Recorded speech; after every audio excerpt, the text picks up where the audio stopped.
Este aqui é Israel, um dos países mais desenvolvidos do Oriente Médio, mas o seu território tem um grave problema geográfico.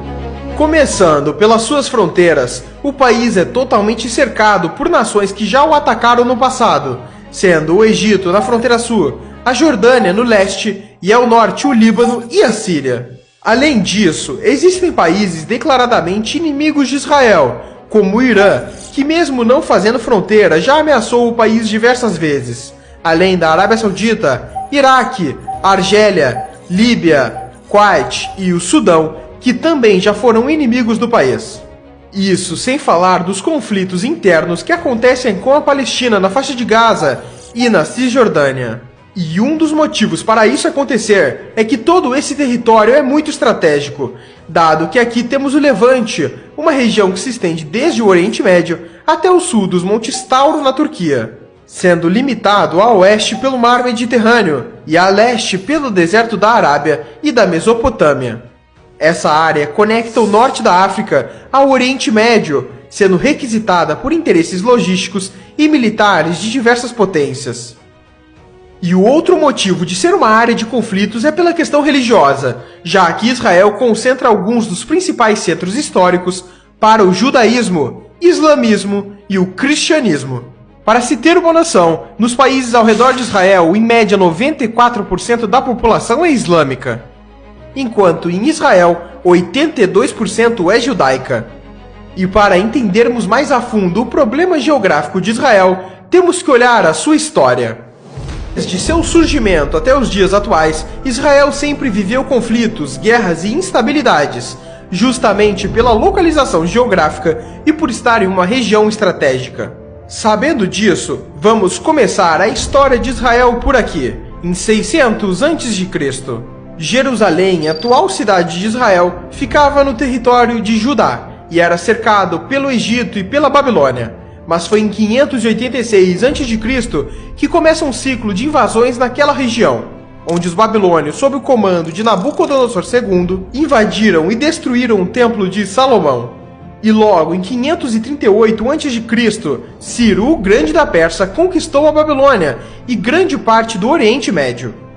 Depois dele, por sua vez, com o avançar da Macedônia sobre a região, Alexandre o Grande conquista Jerusalém.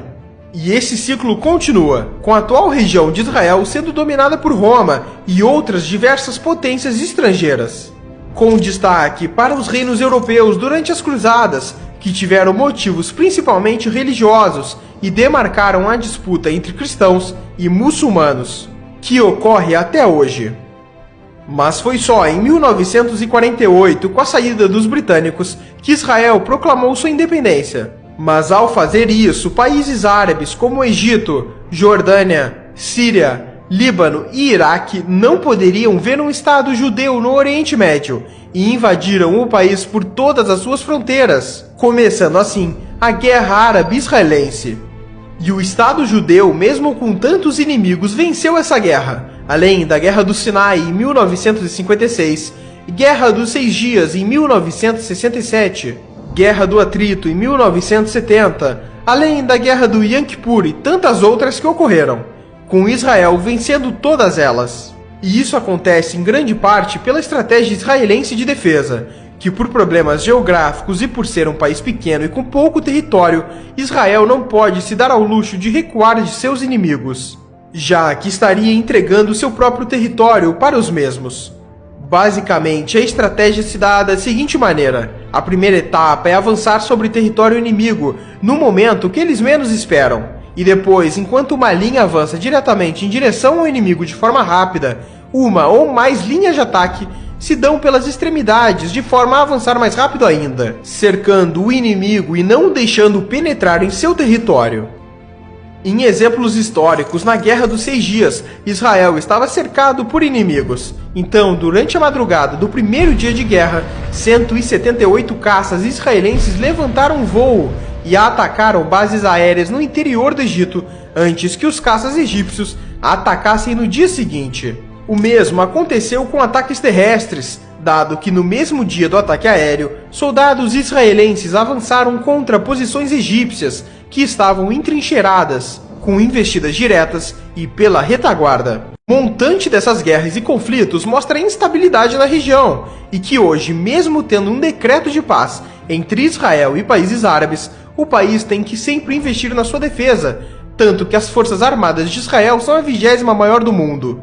E da sua população de 9 milhões de habitantes, 600 mil são militares.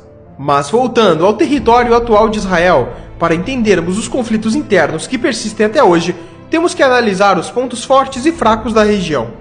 Diferente de países como os Estados Unidos, que possuem ótimas barreiras naturais e poucas fronteiras, Israel sofre nesse sentido, pois tem 3 barreiras naturais problemáticas. Sendo o Sinai, que por ser justamente uma área desértica e pouco habitada, ela dificulta o envio de forças militares até o deserto de Negev. A outra região são os desertos ao sudeste que protegem Negev e chegam até o Mar Vermelho.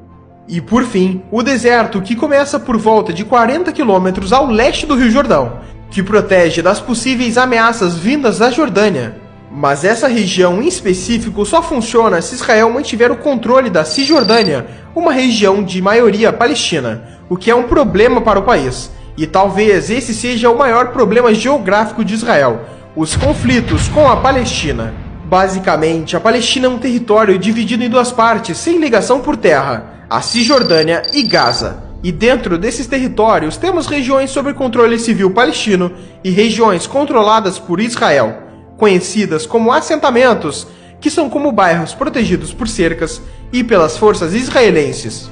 A proteção dessas regiões se dá basicamente porque a construção delas começou durante a Guerra dos 6 Dias contra os árabes, e as forças israelenses se estabeleceram nos territórios, e os conflitos entre israelenses e palestinos se intensificaram ao longo dos anos.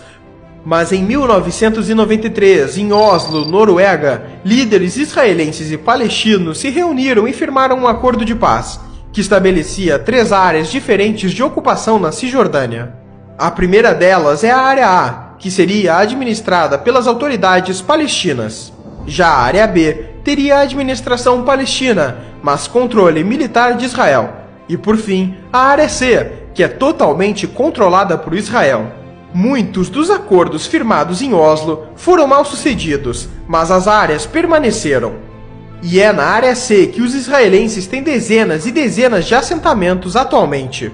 Já a faixa de Gaza também é um território preocupante, pois é uma região densamente povoada, onde muitos refugiados palestinos se instalaram. E nela a quantidade e a recorrência de conflitos entre palestinos e israelenses é ainda maior. E foi por esse conjunto de fatores que em 2002 os israelenses começaram a construção de um muro que se estende por todo o território entre Israel e a Cisjordânia. O mesmo aconteceu na cidade de Jerusalém, onde temos um grande muro que ronda todo o território.